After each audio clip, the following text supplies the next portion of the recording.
show you how to know when to water your seedlings.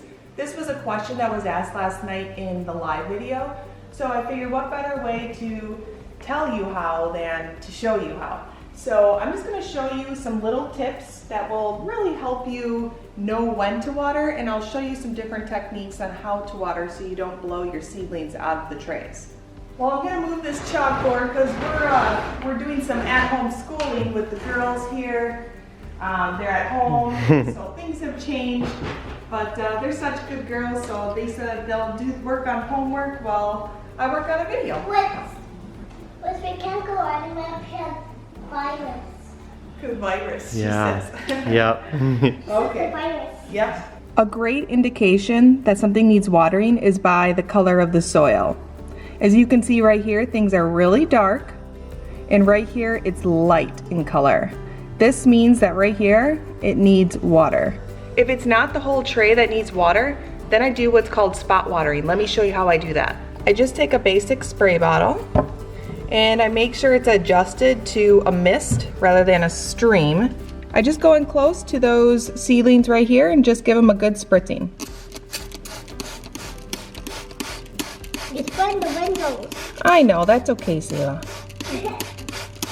And there we go. If your seedlings are top dressed with vermiculite, another way you can test it is if you turn it on its side and vermiculite's falling off, that shows that the vermiculite is dry on top, because if it's wet, vermiculite actually stays in place.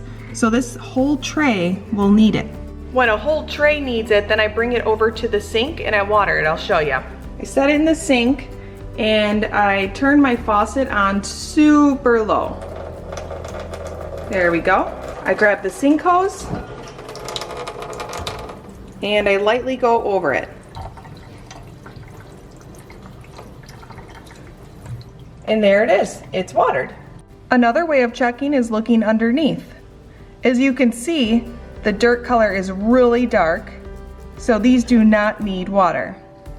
These are the purple basils, my favorite herb, one of them, I should say. And then we've got the tomatoes here. These guys are actually really ready to go out to the greenhouse. We're gonna be doing a greenhouse tour soon as well.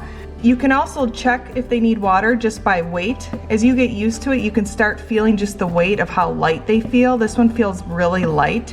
And as you can tell, like some of the vermiculite's easy to move around. It's not staying put. And when I turn it to its side, it's falling. So that means that this one here needs to be watered. Down here we have more snapdragons. And as you can see, it's around the edges that always seem to get a little light in color. And the light colored ones are the ones that we want to give a little spritzing to, because when snapdragons are this little, they're just barely rooted.